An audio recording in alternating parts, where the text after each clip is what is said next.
Hey guys, welcome back to the Frosting Artist channel. So today I'm going to show you how to make these little fondant boxes. You've probably seen them on my page. They're just little boxes that you can put little gifts or cookies or treats inside of for your customers.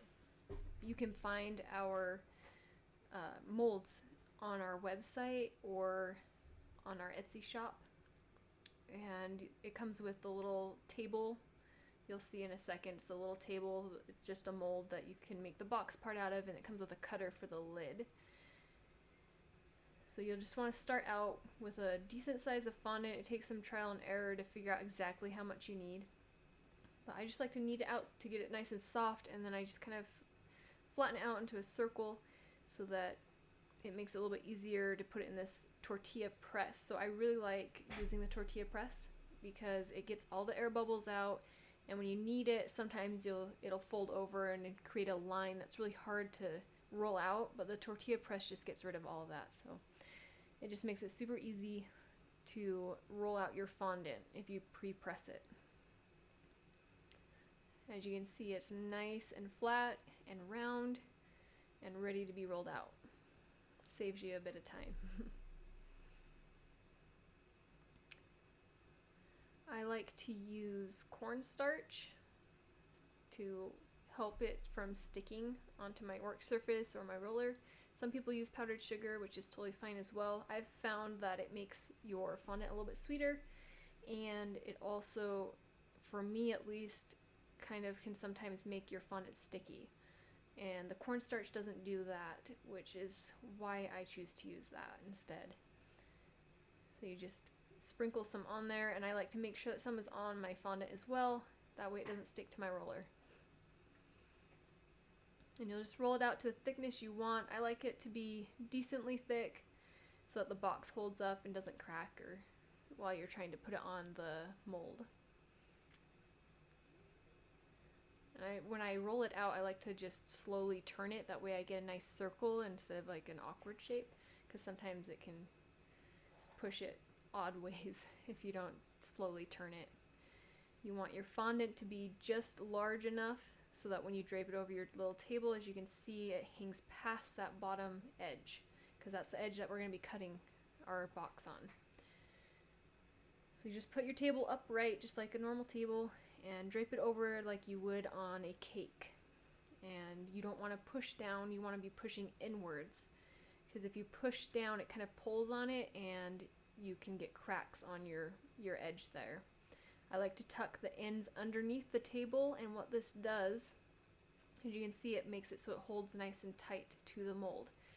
So as you can see, my edges are actually tucked under just a bit, and as it dries it'll hold its shape a lot better and it'll be a lot easier to cut later, and your circle will be a lot more uniformed. I do not cut it right away because when the fondant is soft it actually pulls and tears a lot easier. So I'd like to set it aside and start working on my lid design. And you'll want, it doesn't take as much fondant, but you'll want a decent size of fondant again, and press it, use the cornstarch, all the same process. I like to use my stencil to make sure, or my cutter, either one, just to make sure that I have enough fondant rolled out so when I do my design I'll be able to cut that perfect circle. And I like to wipe up my cornstarch so it doesn't get on my design and ruin my topper. But you'll just frost your design like you would for your cookies, and you just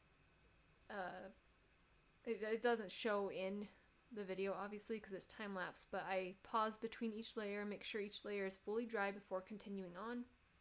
I like to use a little desktop fan to help speed up that process, that way I'm not waiting so long. Yeah. By the time you get done frosting your topper, your fondant box should be stiff enough that you can go back and cut it.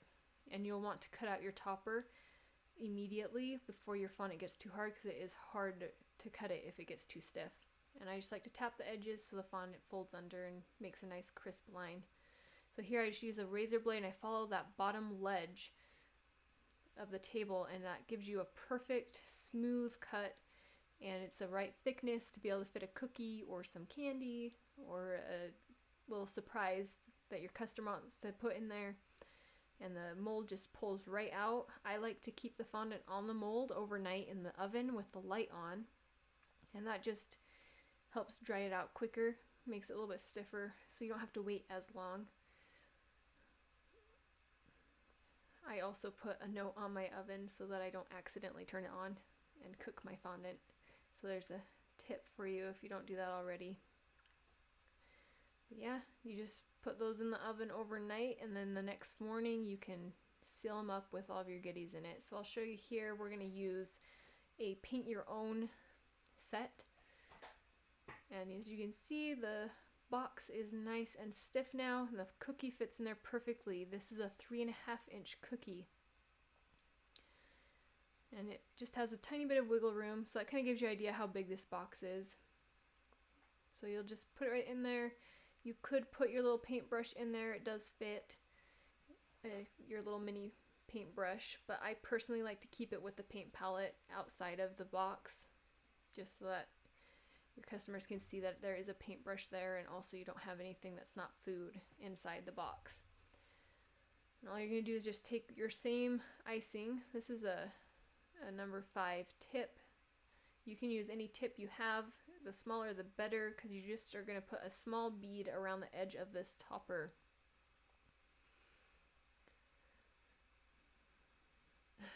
But yeah, it's just the same exact icing, and I just like it. I like to make it kind of thick. That way it's not going to drip down inside the box and get on your cookie. So if it's thick, it just kind of stays right there on the fondant. You just put a bead around the edge, and then you'll carefully line it up with your box. And sometimes when your box is drying, it might not be completely tight against your mold, and so you'll get some spots that aren't lining up perfect, and all you have to do is just gently go through and just push those edges of your box back in so that it lines up with your lid. And once you get it lined up, you can go around the edge of your seam with a little bit of icing again. I like to do this because it fills in any cracks. It makes it look really professional. It's a smooth transition from your lid into your box, and it just looks really nice. As you can see, you can't really see any holes or cracks. It's nice and smooth. It's all white.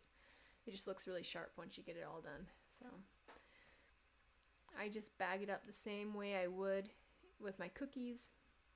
You could put a heat seal above it and then put your little paint your own palette above. But what I like to do is just put it all together, and I just flip my paint palette around so that the paint is facing away. That way there's no chance, if there's any moisture at all, there's no chance of your paint getting rubbed off onto the box, and it just keeps it nice and clean. And just pop in your paintbrush there. And it's all together, and then you can just put a heat seal right above. And I like to scrunch it together, kind of makes it look a little bit more presentable. I just like to match the ribbon I use with whatever colors or themes that I'm doing. In this case, I chose a yellow one, and just kind of finish it off. Tie a little bow, and you're ready to go. So there's that. Hopefully that helps you out. If you have any questions, don't hesitate to comment or just reach out to me and I'll answer any questions. And again, you can find those links in the description. Thanks for watching, guys.